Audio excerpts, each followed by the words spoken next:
I have an unpopular opinion. Does that makes it worth something, right?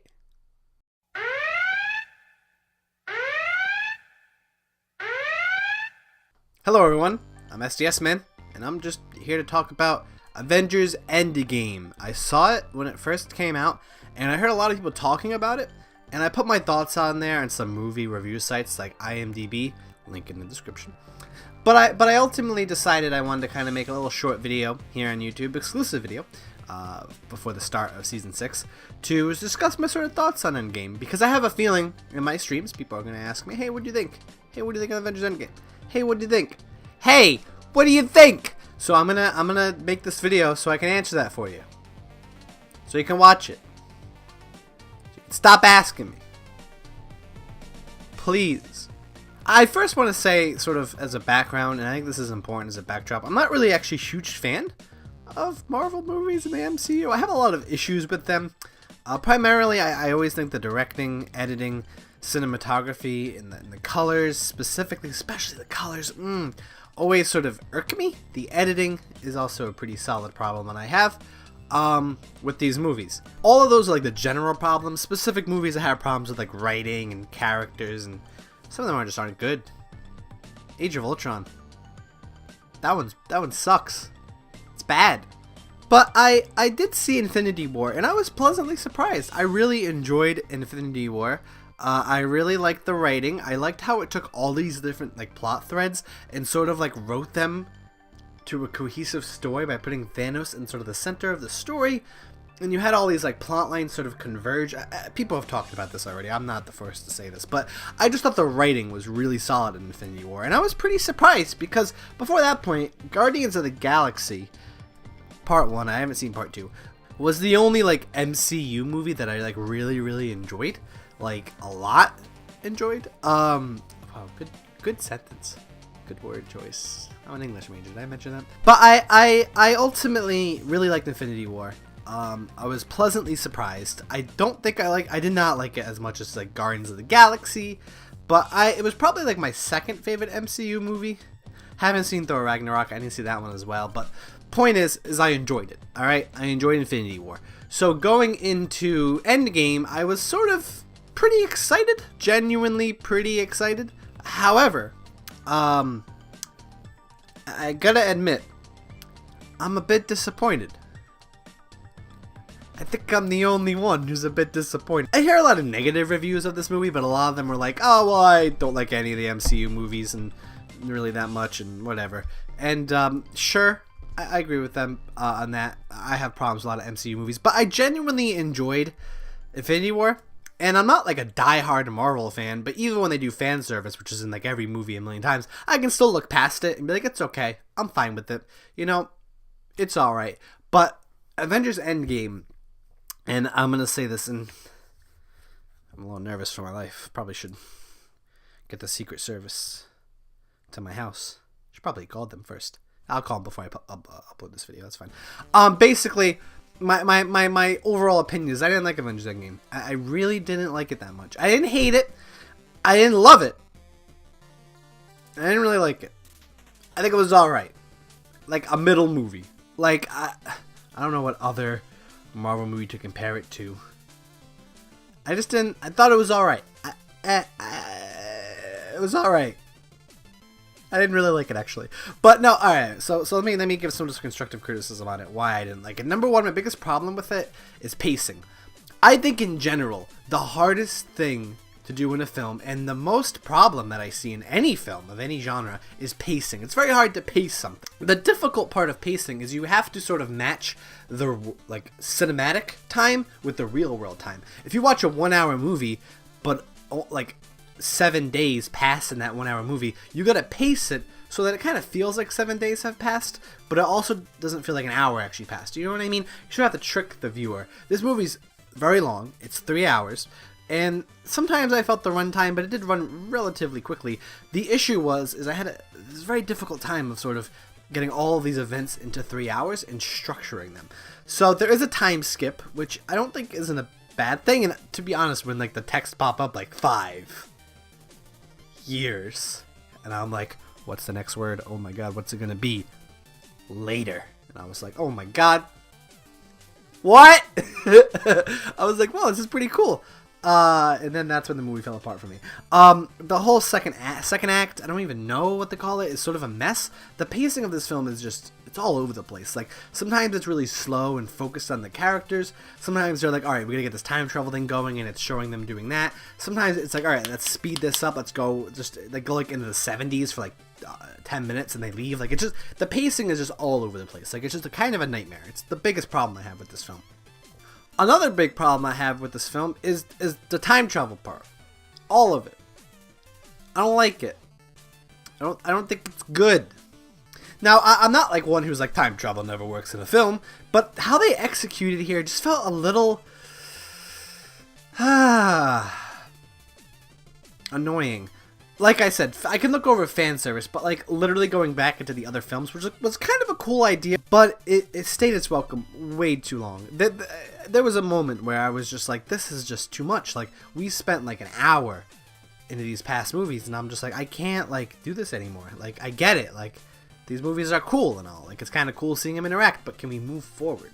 Can we move past this? And that was a big pacing problem. But the other problem was less to do with the time travel itself and more to do with, like, the film's explanation of time travel. And I'm not one who's like, I must nitpick everything for a movie to be good. I understand with time travel you're going to have a bunch of paradoxes, you're going to have loopholes. I can look past those. The big problem that I have is this film spends way too much time explaining how the time travel works. It feels like they go like, okay, we need to make sure the audience understands how this works, and we kind of have to make it so there's not as many plot holes, even though there are a lot of plot holes, and there always will be with time travel movies. That's fine. It's because time travel isn't real, and you can always look at it from a different perspective, I suppose. I don't know what I'm trying to say. My point is the film spends a lot of time saying, here's how this works. Like, multiple times. It's like, Tony Stark's like, here's how this works. And then, like, Hulk goes back and talks to Tilda Swinton, and she's like, here's how this works. And he's like, no, here's how this works. And then, like they showed how it works, like, a million times. And they spent, like, a good portion of the second act trying to figure out how it works. But, like, the payoff wasn't there. Like, they just kind of like, all right, we don't know how this works. All right, we figured it out. Let's go. It's like, then why did we spend a lot of time figuring it out if there was no payoff? Like, they just kind of figured it out. That's another problem I have. Payoffs, but I'll get to that later. The sort of big issue I have is that they spend way too much time explaining the time travel, but it doesn't really need to be explained. This is a superhero movie. It's not. It's silly. It's kind of dumb. It's fun. It's dumb fun. It's dumb fun. This movie is dumb fun. At the end of the day, it's fun. Dumb fun. Hee-haw. What did I say? Yeah. But my biggest issue is it spends like way too much time explaining it. Just get to it. It's fine. You don't have to explain all of it. It's all right. But the other issue I have is I spend so much time explaining it, but then they break the rules. Like at the end with Captain America, where like they're like, oh, like if you go back, it doesn't affect the current timeline, and then he goes, but then he ends up coming back, but it did affect the timeline. But also, there's like, you can bring stuff back. It's like, oh, you can bring stuff back with you. So why didn't? And they were like, we don't have any fuel. So why didn't they go back and bring back fuel? I realize these are kind of nitpicks, but like, if you actually, in this case, explaining it created more plot holes. You probably could have just like left it open for interpretation. A little more, you could have been like, well, we create a different timeline, that's it, moving on. But like, they spent way too much time doing it, because in the film they're like, oh shit, they're gonna say, why didn't we kill baby Thanos? So we gotta like explain all this shit. And it's like, no, you don't. Like, just go with it, man. Go with it. Fuck. Like I said, my other biggest problem with this movie was payoffs. Yeah, they built up a lot of this film, and the payoffs were just not very satisfying. We'll say. Like, Thanos is a really good example of that. Like, the death at the very beginning of the film with Thanos is sort of, it's I kind of liked it. Like, I thought it was really cool. Like, oh shit, they just kind of subvert our expectation and killed Thanos. It's really cool. But then they bring back Thanos and later in the film, but it's like a different Thanos. So, like, because Thanos was the best part of Infinity War, so now you're fighting Thanos, but it doesn't feel like you're fighting Thanos, it feels like you're fighting, like, a different Thanos, so he's not the same character, and it's just this dude who's like, I guess, you know, his motivation in the last one was sincere, and you felt it, you understood it, but in this, his motivation is just like, well, I guess, fuck it, the universe, I'm just gonna get rid of it all, fuck, I don't give a fuck. And it's just like, what? Like, they betrayed his character, it feels like. And Thanos was, I think, the best part of Infinity War by a lot. And they feel like they really sort of betrayed his character here. And he was kind of lame. And I wish they didn't bring him back. Or they didn't kill him. Or they did something better with him. They could have done something better with Thanos. I don't know. It wasn't good. I didn't like it. But with other payoffs, like, the movie just set up, like, things and then like, they delivered on them poorly. Like, they're just kind of like, oh, like, this time travel stuff we gotta figure out. How are we gonna do it? Boop, done. And it's like, why do we spend all that time doing that then? I waste my time? The fuck you doing wasting my time? I have a doctor's appointment later. The fuck? Another big issue I have with this movie are the characters. I hear a lot of people saying like, oh man, the characters in this film, especially like Thor, Captain America, Iron Man, all so good. And I don't see that. Because I thought Thanos in Infinity War was a pretty solid character. And I even think like characters like Iron Man were pretty decent in this film. For the most part, he was definitely the most fleshed out character. So maybe his character I understand. But Captain America, see, I've always had a problem with Captain America. Captain America in this film, I don't think he's as bad as he is in Infinity War, where he does basically nothing and really has no character. But he's not good. I've always found Captain America to be like one of the least interesting characters in the entire MCU. But he's like such an integral character. And here he just kind of just is like, oh, I mean, he has that ending, which is alright, I guess, but like he doesn't really have any big moments throughout the film. Yeah, I know that Thor, he grabs the hammer, and that's like a big deal. It's in the comics. That part was cool, I admit. Even then, I was in the movie, I'm like, whoa, it's fucking sick. That's really cool. But like, there weren't like any like big character payoffs for him. There weren't really any big character arcs, character moments, that really stood out to me and really spoke to me. Even Iron Man, like his whole child thing and his whole death, like it didn't really feel satisfying. I don't know why. I really don't know why. But I had a big problem with it. I didn't connect with it. I did not connect with it. I don't know why. Maybe it's just me. Maybe I'm weird.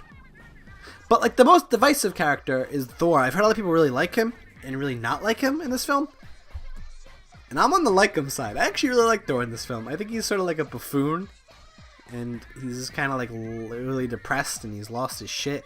And he's just kind of like all over the place. He's a fat boy. And I like it. Thor was probably the best character beside Thanos in Infinity War as well. I thought he was really solid in Infinity War. But previously to Infinity War or Thor Ragnarok, one of the two, I don't know which one, Thor was sort of like the wet blanket in the movies for me. Like, he always was a boring character. He just kind of was cool and never really had a character. Never really was interesting. Wasn't interesting. Some people may feel like he's delegated the comic relief, but I think it works for him. I don't know why. Like, I just think he fits in it. And I still genuinely care about him more than ever. Like, I kind of laugh at him, but I'm also like, man, Thor kind of like let himself go. Poor guy. Poor man. So I genuinely really enjoyed Thor in this film. And I thought his character arc wasn't necessarily like satisfying because it didn't end, but it just continued.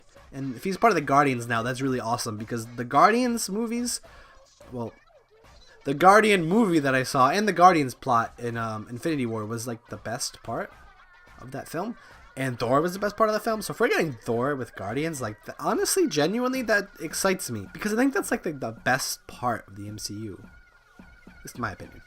But with the Guardians like gone in this, and with Thor only really having a comic relief sort of part, the other characters just didn't do it for me. I had a huge problem with Black Widow and the Arrow Boy, Arrow Man. What the fuck is his name? Hawkeye. I don't like them. They had that scene where they did the Gamora thing again, and like, I thought the Gamora death in Infinity War had so much weight to it, and they just kind of like cheaply reenacted it, and it was just like, really? Like it doesn't feel genuine. It just feels sort of like, I don't know, stale, and that was probably my least favorite scene in the movie. It was a bad scene. It was really bad, and it had no weight to it because we just saw it happen. I don't like it. Also, the blue lady, I don't remember her fucking name. You all know her name. I don't know her fucking name. Dinky Dongo, I think that's her name. You know, I really liked her in Infinity War. She had some cool moments, and she was in Guardians. But she just, didn't really do it for me either. And then you had like War Machine and some other peeps hanging around. I don't know. Just the characters in this movie, besides the like main three, which I didn't even like that much to begin with, just weren't interesting. They didn't really do. I don't know. Ant-Man. I don't know. The Hulk was alright, I will admit. He was okay. He wasn't terrible. But, and it was sort of interesting how he, like, combined Bruce Banner and the Hulk. I liked that concept. I always liked the concept of the Hulk and Bruce Banner. I think they did a good job with that. He was a cool concept. Just as a character, he really didn't have any big moments. Maybe besides the Gauntlet moment, but I don't know. The emotional weight wasn't really there. Yeah. And on top of all those issues, besides the issues I had with the writing, the pacing, and all that stuff, I still had the issues I had with the other MC movies. I thought the colors in this movie, at some points they were decent, and they were kind of cool how like they would change based on the movies, like stylistically, but like, I don't know, man. It didn't really do it for me. I had a big problem with the editing in this film. I thought the editing was really rough. Unlike in Infinity War, I had some problems with the editing in Infinity War, but it sort of made up for it in some points. But the editing here was just not very good. I know in the last battle, which I didn't necessarily hate, but it just like was sort of like a little. The editing was a little all over the place. It was a little bit hard to follow, and it just was a little bit clunky. Yeah, a little bit clunky. That's how I describe the editing. Cinematography too. I thought cinematography was much better in Infinity War. I always think about that long shot with Tony Stark walking outside. I think about like other moments in the film that have really cool shots, but like not in this movie. They only have that. There were moments in this film that I genuinely enjoyed, like everyone coming back from the past, and then some other moments that I genuinely laughed at, I genuinely enjoyed. It's just overall, I didn't really like this movie. I don't think it's like terrible, but like I understand everyone's loving it. Everyone loves every Marvel movie that comes out. I understand that. But like I feel like I'm the only one like sort of like I don't know. I have major problems with this movie. I didn't really like it that much. That may be a result of that I'm not like a huge fan of the MCU. I'm not like 1,000,000% familiar with it. I've only seen like eight or so movies in the MCU, so I understand that. I just genuinely enjoyed Infinity War, and I know this movie may just be a send-off later to sort of like the first part of the franchise, I guess. First part of the what do they call it? Saga, I guess. I don't know. Had a lot of issues with this film, and I wanted to talk about them because they were inside me. I want to get them out. Get them out of me. Get them out. Well, that's really all I have to say. I'll talk about it more on stream. I'm not going to talk about it in terms of spoilers. I don't like to spoil stuff live. Obviously, if you clicked on this video, the title should have said spoilers. I'm sure there was spoiler alert somewhere. But I just meh. 5 out of 10. So I do stream a lot. I stream on Twitch TV. You can watch that down below. If you're interested about some other sort of opinions or sort of movie discussions, movie reviews, let me know. I have an IMDb down below. You can check that out in the description. I just periodically rate movies, and then periodically I write a little small review about them. I think I've only written a few reviews, but any movie that I see, I'll just kind of review on there. I don't watch too many movies. I watch more TV than I do films. I think I'm going to rate all the Game of Thrones episodes on there, so that might be fun.